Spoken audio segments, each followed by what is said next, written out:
Em inferioridade numérica e bélica, caças israelenses voam para a batalha. Seus jatos não foram projetados para combates aéreos de curta distância. Mas, se não lutarem, morrerão.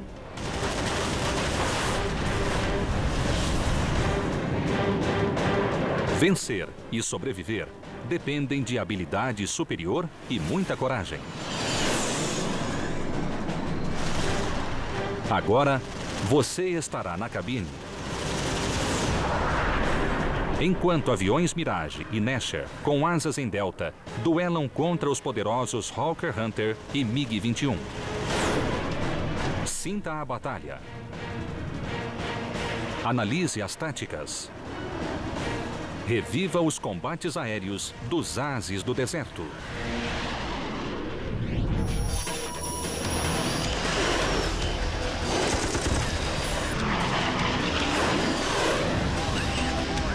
Combates aéreos, ases do deserto. 13 de novembro de 1966. 2 caças Mirage 3 israelenses rompem o silêncio da alvorada rumo à fronteira jordaniana. Aviões inimigos estão disparando contra soldados israelenses. A missão dos Mirage é salvá-los. Minutos depois, os 2 caças Mirage chegam à zona de combate. Os israelenses logo identificam as asas enflechadas dos Hawker Hunter jordanianos. Os jordanianos tinham um ótimo avião produzido pelos ingleses, o Hawker Hunter. Esses aviões não tinham a mesma potência e velocidade do Mirage, mas eram muito eficientes em combate. 2 Mirage da esquadrilha 119 se juntam aos outros. Mas os israelenses estão em inferioridade numérica. 4 Mirage contra 8 Hunter fortemente armados. Os Mirage estão aqui e os Hunter estão aqui atacando tropas de Israel. Os israelenses rapidamente mergulham 1.500 metros para atacá-los. Os adversários se lançam em um ataque nos moldes da Primeira Guerra, mas em alta velocidade. O Major Ran Ronan, oficial comandante da Esquadrilha 119, lidera o ataque. Foi nossa primeira batalha contra os jordanianos e os Hunter. Foi um combate muito difícil.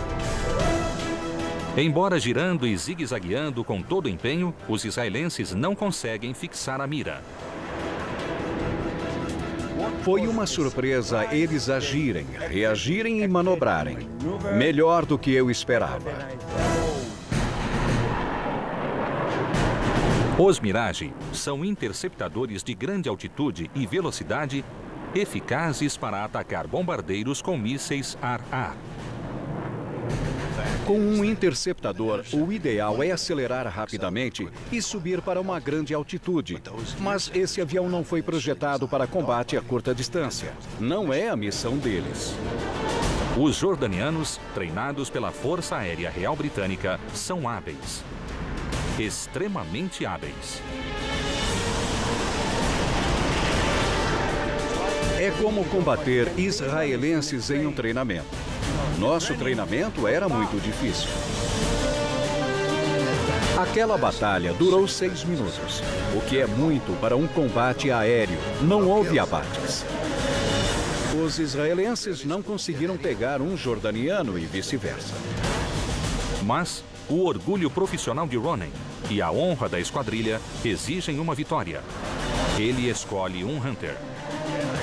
Fiquei transtornado e decidi acabar com um deles. Escolhi um avião e disse, é aquele, preciso abater. Ronan se coloca atrás da vítima e consegue fixá-la em sua mira. Ele está pronto para apertar o gatilho. De repente, o Hunter foge.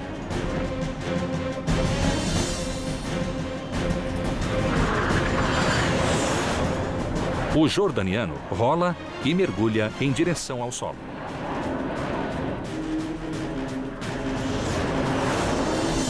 Ele tenta desesperadamente se livrar do anjo da morte.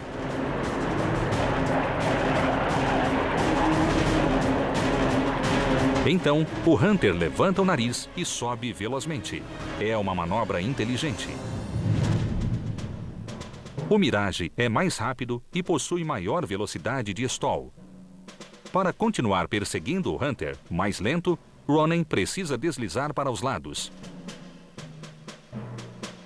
Ele não consegue fixar a mira. O movimento constante faz Ronen perder velocidade. Se perder muita velocidade, ele irá estolar e perder o controle, tornando-se uma presa fácil para o Hunter. Ronen usa o manche e os pedais do leme para manter o equilíbrio entre estolar e ultrapassar o Hunter. Nós subimos. Fiquei aqui, depois aqui, atrás dele. Estávamos próximos. Olhamos um para o outro. Ronen está próximo de perder a batalha. Ele levou seu Mirage 3 ao limite extremo do voo sustentado. Os israelenses adquiriram o Mirage 3 sabendo que o avião não fora projetado para combates de curta distância, mas foi o melhor caça que conseguiram. Havia poucos países dispostos a fornecer armas a Israel. O Mirage tinha uma estrutura forte e esguia, e a pedido de Israel, 2 canhões de 30 milímetros. As formas inconfundíveis das asas triangulares, chamadas Delta, resultaram da pesquisa alemã na Segunda Guerra em busca de grandes velocidades. As asas em delta são muito eficientes. Sua estrutura é pequena, forte, proporciona muito espaço para o combustível. Seu formato reduz o atrito conforme se chega a velocidades supersônicas ou perto disso. As asas em delta são melhores para grandes velocidades e as asas enflechadas são um meio termo entre manobrabilidade e velocidade. As tradicionais asas enflechadas do Hawker Hunter eram comuns nos caças dos anos 50. As asas combinadas à fuselagem forneciam muita sustentação e, aliadas ao motor de 4,5 toneladas de empuxo, faziam do Mirage um avião muito ágil. O Mirage é mais rápido, mas o Hunter é mais ágil e possui menor velocidade de stall. Além disso, possui 4 canhões contra 2 do Mirage. Agora, um hábil jordaniano no comando do mais lento Hunter colocou Ronen em desvantagem em uma batalha vertical. O Mirage está no limite de sua velocidade. Ele cometeu um grande erro. O piloto do Hunter sucumbe à pressão e mergulha primeiro.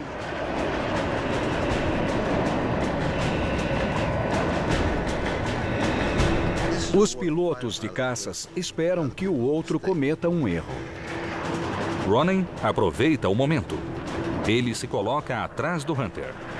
Mas antes que consiga disparar, o jordaniano mergulha em direção ao solo e voa por entre as colinas. Ele escaparia se tomasse a rota em direção ao leste, mas não acreditava que os israelenses fossem loucos de segui-lo por aquele cânion. Mas ele não conhecia Ronen. Ele era louco. Estava determinado a abater o jordaniano e o seguiu pelo cânion. O Hunter voa próximo ao solo a mais de 250 metros por segundo, levantando um rastro de poeira e vapor de querosene.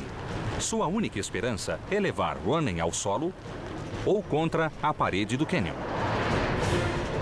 Nunca tinha visto alguém voar em altitude tão baixa como aquele Hunter. Ele estava voando no fundo daquele cânion. Estavam fazendo muitas curvas, mas o Ronen não conseguia fixar a mira. Ele devia ficar por volta de 4,5 metros abaixo do jordaniano para disparar. Não podia ficar na mesma altitude. A trajetória de disparo em parábola do canhão de 30 milímetros exige que o Mirage aponte o nariz para cima. Não conseguia descer mais 2 metros para colocar o avião dele na minha mira. É incrível. Fiquei o tempo todo 250 metros atrás dele. Durante 2 minutos e meio, o ruído dos jatos ecoam pelas colinas.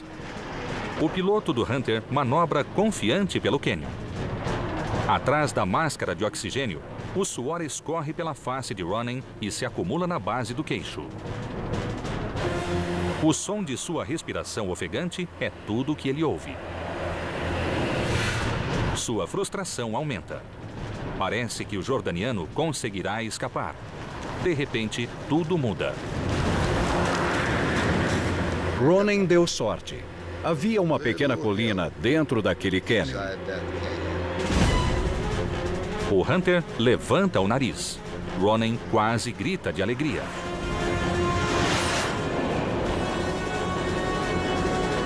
Ele foi obrigado a subir. Ele entrou na minha mira e eu apertei o gatilho por menos de 1 segundo. Foram 21 projéteis.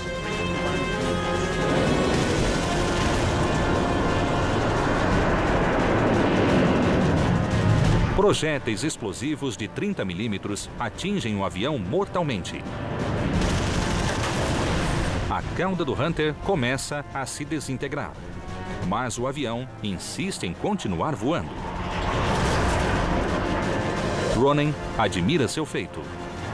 O que acontece a seguir o assombra ainda hoje. O avião virou 90 graus para a esquerda. O piloto ejetou e chocou-se contra a parede do cânion. Foi o que eu vi.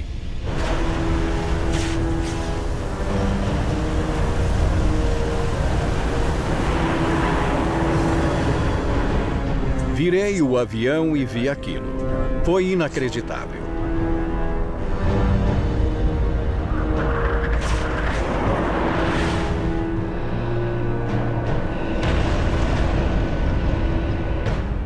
Um Hunter a menos. Ronen abate seu primeiro avião. Mas seu oponente lutou como um leão. Fiquei feliz por ser o piloto sobrevivente. Mas, por outro lado, depois de um combate de 8 minutos e meio e do jeito que ele lutou, esquecendo o fato de que era um inimigo, ele era um piloto, um colega. Eu acredito que ele merecia ter ejetado com segurança. 6 meses depois, Ronen e os outros pilotos israelenses fizeram história durante a Guerra dos 6 Dias, em junho de 1967. Eles destruíram as forças aéreas de 3 países árabes em questão de horas. O Mirage 3 tornou-se um ícone do combate na era do jato. A nata dos pilotos israelenses mostrou que não é o avião, e sim os homens na cabine que fazem a diferença. A curta guerra sobre o deserto também foi palco para o primeiro combate de um novato israelense, destinado a ser o piloto com o maior número de vitórias em combates na era do jato.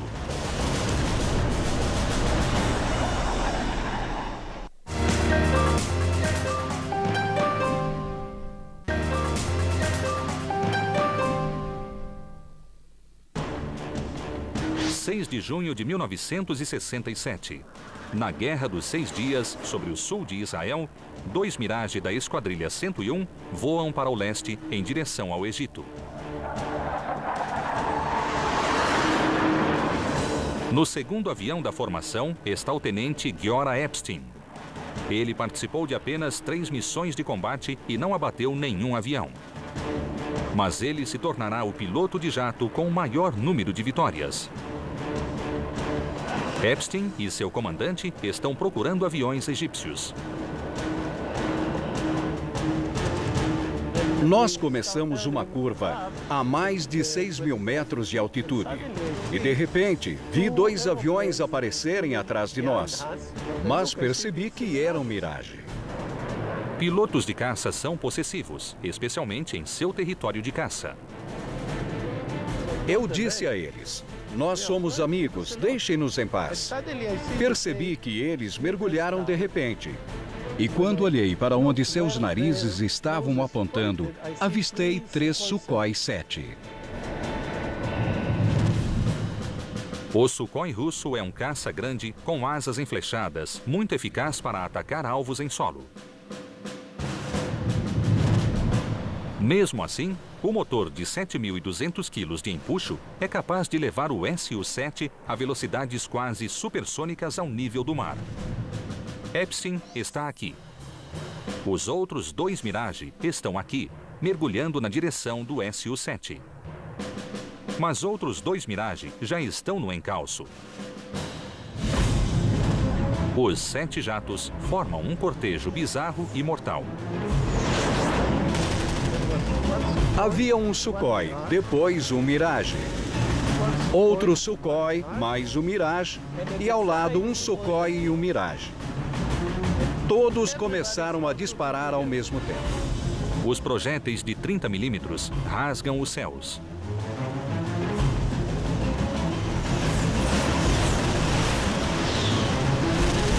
Os egípcios atiram de forma errática. Os Mirage não são atingidos. Epstein observa enquanto depois outro Sukhoi são abatidos pelos Mirage.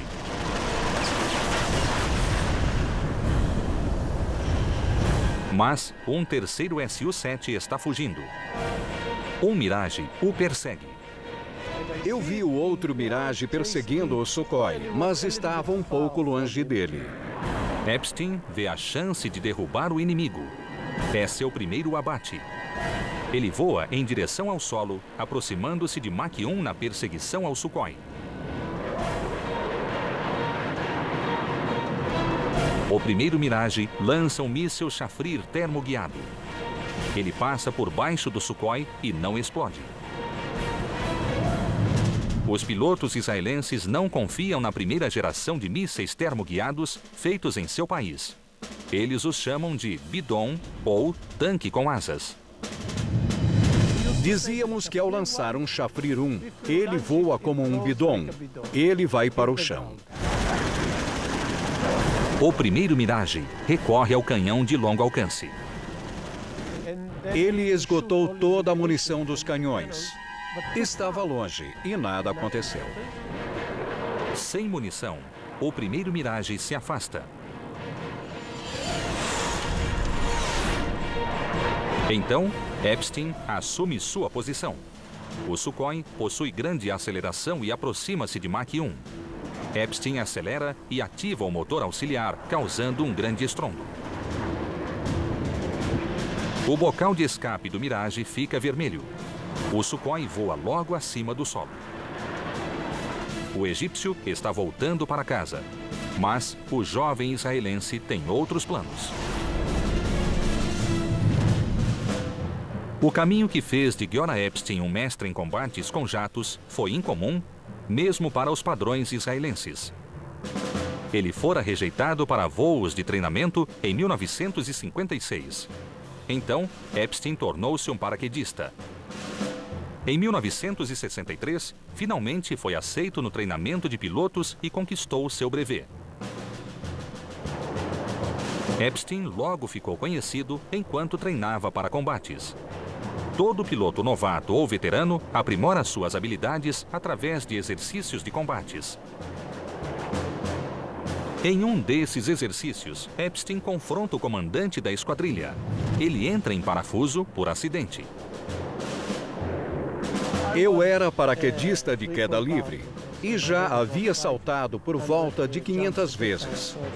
Eu me sentia à vontade no ar. Não me importava de entrar em parafuso, porque já havia girado no ar com muita facilidade sem estar pilotando. Mas o comandante de Epstein prevê um desastre. Ele estava entrando em pânico e gritava para mim: "Esquerda! Gire à direita! Agora à esquerda! Faça isso! Faça aquilo!" Fui obrigado a dizer: "Por favor, cale a boca. Você está me atrapalhando." Saí do parafuso com facilidade. Não tive problema. Epstein logo pilotaria um Mirage 3.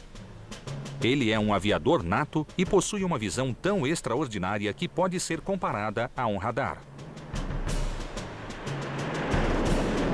Consigo avistar aviões a 38 quilômetros, enquanto a maioria dos pilotos só os avista a 12 ou 19 quilômetros. Tenho essa vantagem.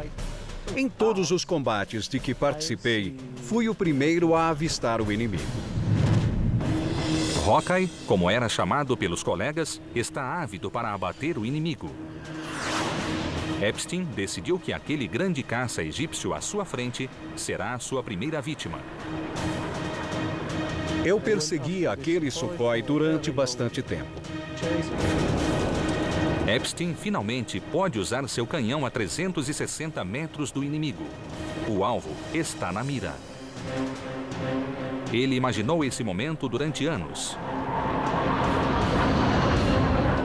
Epstein aperta o gatilho. Nada aconteceu. No calor do entusiasmo, ele esqueceu de armar os canhões. Eu acionei todos os interruptores. Estava a 250 metros atrás dele e disparei uma rajada curta. O Sukhoi 7 possui um grande motor. É enorme. Todas as balas acertaram dentro do motor do avião. Isso causou uma grande explosão. Quando olhei para a explosão, só restavam as asas e o nariz.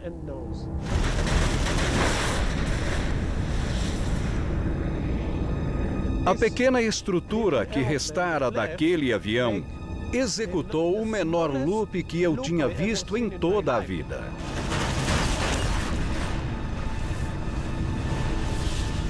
E de repente caiu. Giora Epstein realizou seu sonho e abateu seu primeiro avião.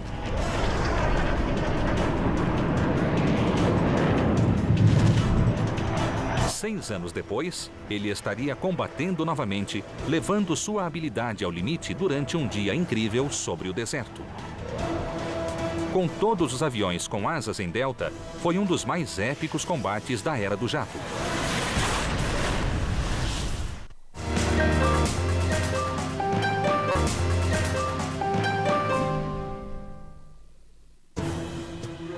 20 de outubro de 1973. A Guerra do Yom Kippur. Giora Epstein lidera um grupo de 4 caças em um voo para o Canal de Suez. Ele pilota um Nesher israelense, uma cópia do Mirage 5 francês. O controle de radar ordena que Epstein, agora um experiente as e líder de esquadrilha, suba a 6.000 metros. Aviões egípcios haviam sido detectados. Quando chegamos ao canal, não conseguimos ver nada. O controle de radar avisou que havia alguma coisa ao sul. Então fui verificar. Avistei 2 MiG-21 chegando pelo sul. E quando estavam se aproximando a poucos quilômetros de distância, eles viraram para o oeste e foram em direção ao Egito. Epstein e seu grupo estão aqui. Os MiG-21 estão aqui. Os israelenses ejetam seus tanques e começam a perseguição, acionando o motor auxiliar. Na frente do grupo, Epstein tem boa mira para seus mísseis termoguiados. À época da Guerra do Yom Kippur, tínhamos bons mísseis. Havia o Shafir 2 e o AIM-9D. Então disparei um míssil e acertei.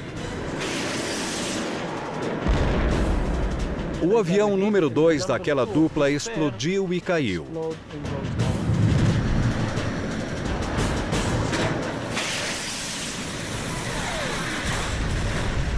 Logo depois, fui atrás do número 1. Mas o espaço aéreo abaixo dele fica pontilhado por caças camuflados. Pareciam cogumelos. Havia por volta de 10 duplas de MiG-21. Os egípcios prepararam uma emboscada para os israelenses.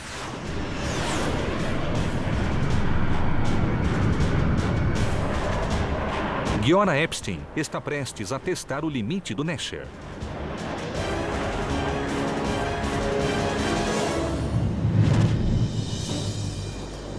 A Guerra do Yom Kippur, em 1973, marcou a estreia em combate do primo do Mirage 3, o Nasher. O caça com asas em delta nasceu das sombras da espionagem internacional. Em 1967, Israel tinha necessidade de novos aviões para auxiliar sua esquadrilha de Mirage 3. O país trabalhou em conjunto com a Dassault Aviation para projetar um caça com asas em delta, mais simples e barato, chamado Mirage 5. Israel pagou o valor de 50 aviões à França. Mas um dia antes do início da Guerra dos 6 Dias, o presidente francês Charles de Gaulle embargou a venda de armas ao Estado judeu. Israel, com a ajuda de cúmplices não franceses, obteve desenhos do projeto e construiu a própria versão do Mirage 5. O Nasher, ou a Águia, voou pela primeira vez em setembro de 1969. O Nasher era um Mirage 3 otimizado para ataques ao solo, ao invés de combates aéreos. As características do Nasher Mirage 5 favoreciam as missões múltiplas, em detrimento dos combates aéreos. Apesar de o Mirage 3 ser mais leve e ágil, o Nasher carregava 450 quilos a mais em combustível sem precisar de tanques externos. A pequena perda de agilidade em função do peso maior era compensada por maior autonomia e maior tempo de voo. Essas qualidades seriam fundamentais para Epstein na batalha contra o enxame de MiG-21 russos. O MiG-21 era o caça padrão do bloco soviético. Esse avião com asas em delta, capaz de atingir Mach 2, foi fornecido em grande quantidade para os países árabes desde 1962. Uma das maiores diferenças entre o MiG-21 e o Nasher é a cauda. O avião israelense usava uma configuração sem cauda, típica de aviões Delta ocidentais. Mas o MiG-21 tinha cauda convencional que, segundo a Rússia, conferia melhor controle de subida e descida. Nesse duelo entre caças Delta, os aviões são praticamente equiparados. É o piloto que fará toda a diferença. Epstein contará com sua habilidade excepcional e seu espírito de guerreiro para sobreviver a um dos mais famosos combates aéreos do Oriente Médio.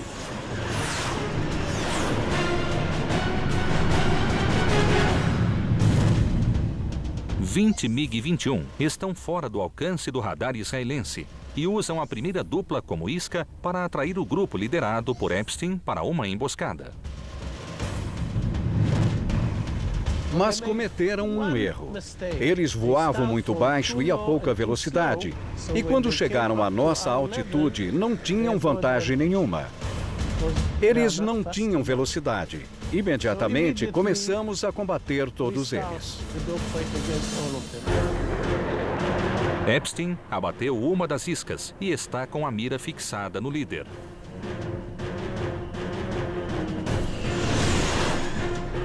Eu estava perseguindo aquele avião fazia quase 4 minutos, talvez um pouco mais. Fiquei o tempo todo atrás dele, mas não conseguia elevar meu nariz na posição de disparo. Ele voava como um meshugana, como dizemos em hebreu, como um maluco. Ele fazia loops, freava a aeronave, executava meios S's. Ele estava fazendo o possível para conseguir escapar. Enquanto Epstein persegue o MiG, o restante do grupo, em uma espécie de consciência coletiva, combate dentro do que Giora Epstein chama de bojo. Durante o combate, dentro desse bojo, acontecem encontros casuais. Às vezes, você está atrás de um MiG e avista um de seus companheiros ali. E vê um MiG aqui em cima. E você avisa. Olhe para a esquerda e para cima. Ele obedece e vai. De repente, você avista um companheiro sendo perseguido por um MiG e diz para ele virar. Epstein desvia a atenção do MiG e avista seu companheiro.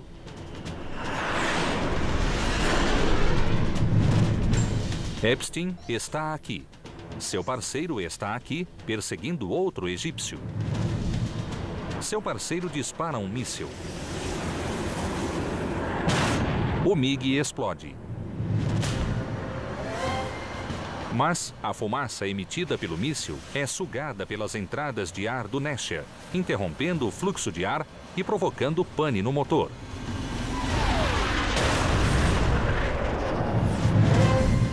Sem perder o MiG de vista, Epstein ensina o companheiro a reiniciar o motor.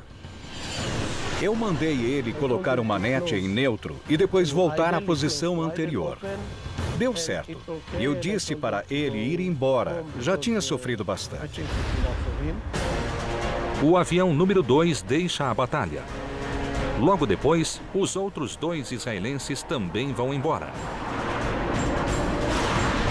Um fica sem combustível. O outro persegue um MiG fora do bojo.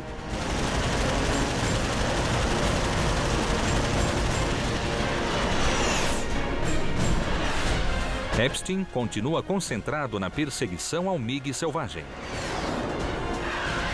Mas agora ele está sozinho no bojo, com 11 MiG-21 empenhados em realizar um abate.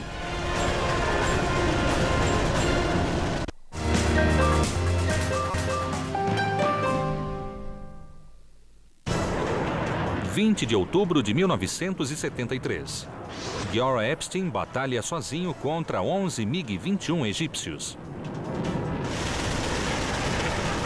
Ele está perseguindo um deles há 5 minutos.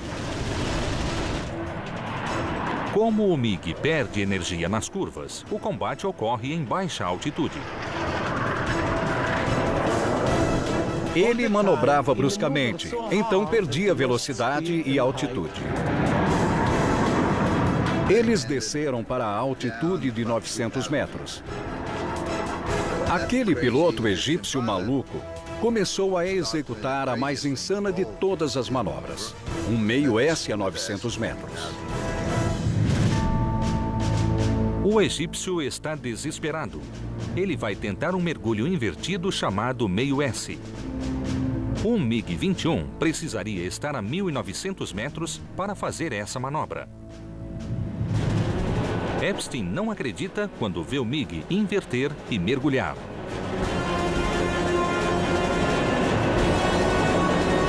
Não fui atrás dele porque pensei que ele estava muito baixo e ia cair. Epstein aguarda a explosão.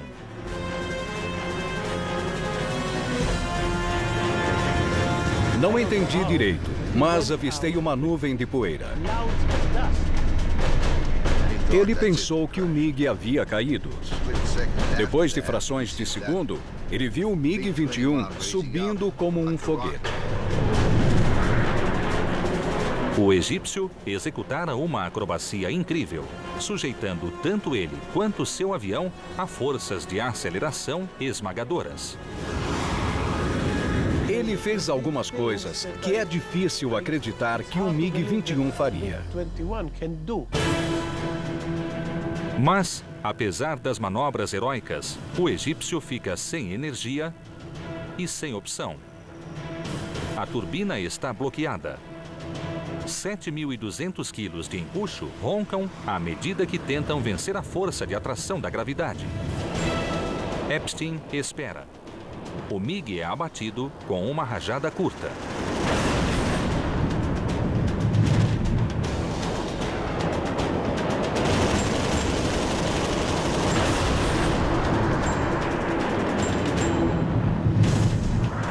O israelense avista outro MiG se aproximando de sua cauda.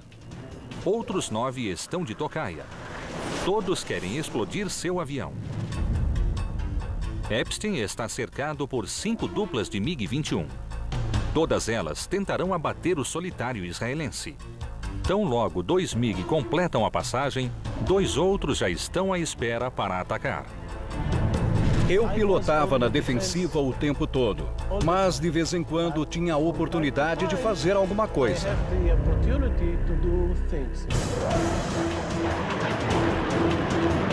A épica batalha de 1 contra 10 começa com a primeira dupla de MiG na retaguarda. O líder dispara sem cessar. Epstein faz um giro à esquerda e os MiG passam do ponto. Mas o Nasher perde energia em curva prolongada e deixa o piloto vulnerável aos ataques.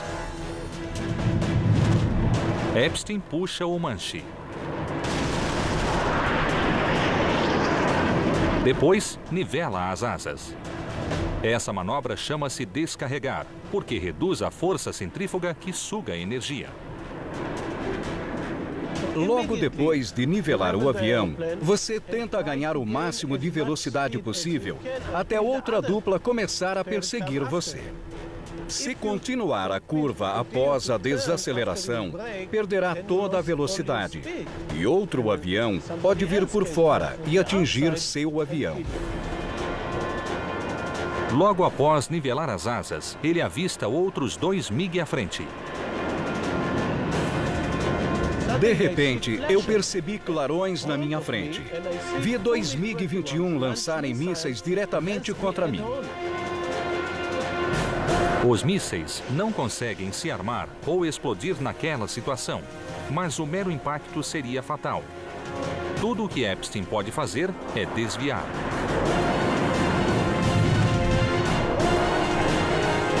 Os mísseis e os MiG passam logo acima de sua cabine. De repente, outra dupla de MiG se aproxima pela retaguarda. Na verdade, isso é um lance de sorte. É que quando você está sendo perseguido por inimigos, só há espaço para uma aeronave. Pode haver 20, 100 ou 1000 inimigos, mas atrás de você só pode haver um avião. Só aquele avião que o persegue pode te abater. Agora, Epstein tem preciosos segundos para atacar. Ele faz uma subida acentuada, aciona os freios, levanta o nariz e mergulha suavemente em direção à cauda dos MiG.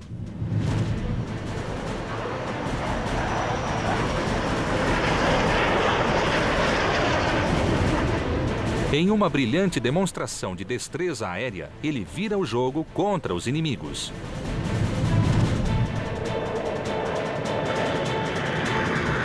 Epstein sabia poupar energia. Ele sempre sabia qual era sua energia potencial em cada ponto e calculava para onde o avião iria. Ele era bom nisso. Epstein dispara uma rajada com um canhão de 30 milímetros e o resultado é uma enorme bola de fogo.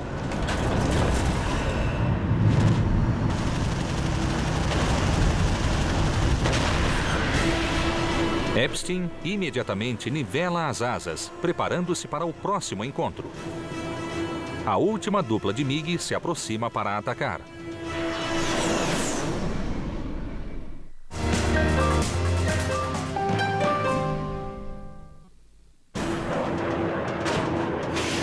Durante 7 minutos, Giora Epstein lutou sozinho contra 11 MiG-21.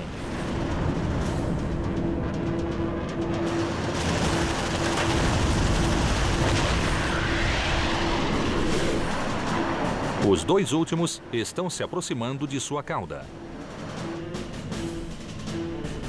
Havia cada vez menos MiG, até sobrar apenas uma dupla atrás de mim.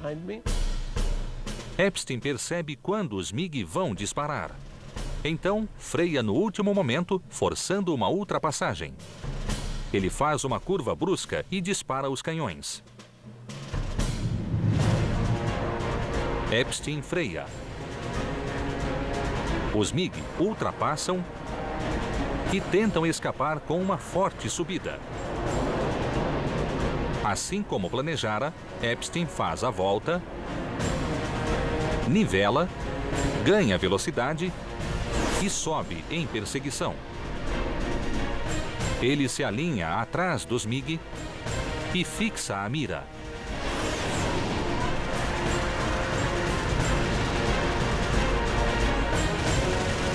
Eu disparei contra o número 2 e atingi a cabine, mas não houve nenhuma explosão, nenhuma fumaça, nada. Ele apenas começou a cair em direção ao sol.